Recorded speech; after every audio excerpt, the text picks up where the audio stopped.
Today, we're going to be talking about the basic Canadian drone license.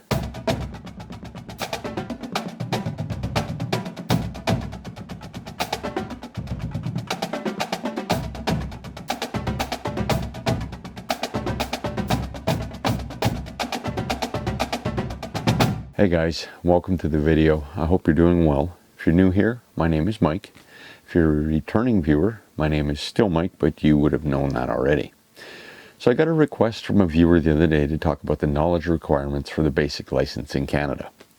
Now, they were not clear as to whether they wanted what was on the test or what they needed to know in the field, so I'll cover a lot of the stuff on both the test and in the field. So before we start, maybe grab a cup of coffee or tea and maybe a small snack, and then sit back and relax because this is going to be a longer video. As a quick disclaimer, I'm not going to give you any of the questions that are on the test, but I'm hoping to provide you with a few of the answers.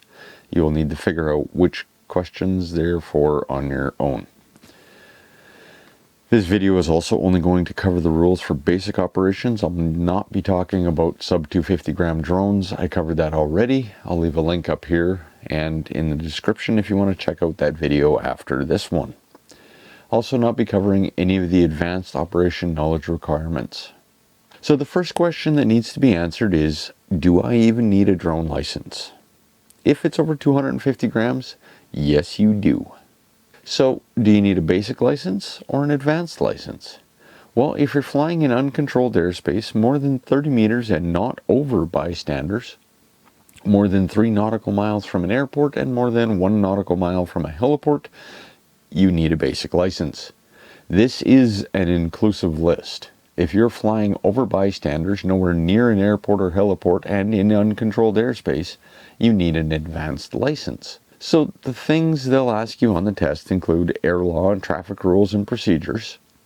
And on the basic exam, there will be almost nothing about flying in controlled airspace, but you may still be asked to define terms and some airspace basic knowledge. You'll also need to be able to define terms like day, night, and VFR. There could be questions about indoor and underground operations as well, which you do not need a license for. You may also need to know whether or not you're allowed to carry weapons on your drone, and just so you know, the answer is no. You will need to know who can request to see your license and drone registration, and no, it's not just anyone that can ask. There could be a question on the exam about whether or not you're able to cross international borders with your drone. Once again, no. There may also be questions about human factors like the effects of a hangover on the pilot, the effects of heat and cold, and other factors that interfere with effective decision making. There may also be a section on meteorology, just basic stuff like surface conditions, clouds, and fog. They may also cover things like mechanical turbulence, turbulence around large objects, and wind shear. There is also a possibility that you might be required to convert from UTC to local time. At this point, I'm pretty sure there are some people freaking out. But all the information you'll need is laid out in the Canadian Aviation Regulations. I will leave a link in the description where to find all the information you need to know. Transport Canada does suggest that you enroll in a flight school, and if you are very unsure whether or not you can study enough on your own, I would recommend it as well. Rest assured though, the basic exam is only 35 questions and you have an hour and a half to answer them with a passing mark of 65%. Once you have passed your exam, you'll get an email with your pilot's license. It looks a lot like this, obviously redacted, so you can't cheat the system on my license. But now you can go fly legally in Canada. So we're going to quickly cover some of the things that you will need to know while you're out in the wide world actually flying your drone. First off, Nav Canada has released an app that actually works pretty well. There's a few things about it that I don't like, but that's the same with every app that is currently on my phone. You add your pilot's license number, your drone or drones, and their registration numbers to the app, and when you're out flying, you can check if you're able to fly your drone there. It's called Nav Drone and is available for Android and iOS as well as a web-based version. The basic things you'll need to know when you're out flying are covered in your drone owner's manual. Things like temperature and wind speeds that you can fly in, control distances, and speed of your drone.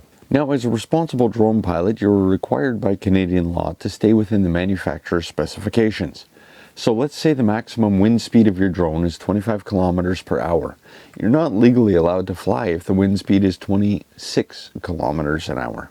I would also take some time and set maximum flight altitude and control distances on your drone, just so you don't have to think about it as much while you're flying. The maximum altitude for a drone in Canada is 122 meters or 400 feet, and that's for sub 250 gram drones, basic license, and advanced licenses. So now you've picked a nice spot to fly, you've done all your checks for airspace, people, and whether or not it's a national or provincial park or a no drone zone, everything checks out. You'll need to prep your drone for flight, do all your pre-checks, and take off and enjoy the views.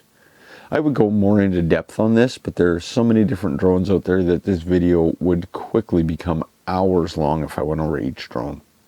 But before you throw away your manual, give it a quick read over and learn how to do all the things that your drone is capable of. If you think that maybe one day you might want your advanced license, I would strongly recommend that you keep your drone owner's manual. It will become an integral part of your operation manual. So hopefully I provided you with some value. If I did, please consider subscribing if that's something you're into. If you don't mind, on your way out of the video, if you could click or tap on one of the thumbs, preferably the one pointed in the upwards direction, it lets me and YouTube know I'm doing a good job. And remember, you can follow Gradient Imaging on Facebook, Instagram, and TikTok if you would like. But until next time, bye-bye.